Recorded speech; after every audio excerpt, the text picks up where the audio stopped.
Кәсіпкерлерге арналған заңға өзгертулер енгізілуі мүмкін. Ол жаңалық арқылы кәсіпкерлер өзін кім, қашан, қай уақытта тексеретінін жарты жыл бұрын біліп отыратын болады. Бүгін бас прокуратура өкілдері мен Атамекен одағы ұлттық экономикалық палатасы мүшелері кәсіпкерлердің құқығын қорғау жүйесін талқылады. Олар мемлекеттік органдардың алдағы уақытта жаңа электрондық жүйеге толыққанды көшуін көздеп отыр. Негізгі мақсат қағазбастылықтан арылып, тексерулерді электрондық есепке алу журналы мен электронды жоспарлау ақпараттық жүйелеріне жеделдетіп көшу дейді палата басқармасының төрағасы.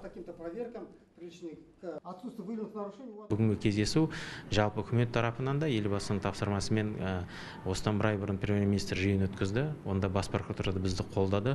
Жалпы осы 3 жыл бұрын қабылданған мемлекеттік тексеріс заңына жаңа өзгертулер енгізу, соның ішінде шағын кәсіпкерлерге қысымды төмендету, сосын мына төтенше тексеріс жағын толығымен реттеу, яғни ол ойына келген тексерісті жасай салмайды мемлекеттік, оны ол көрсету керек.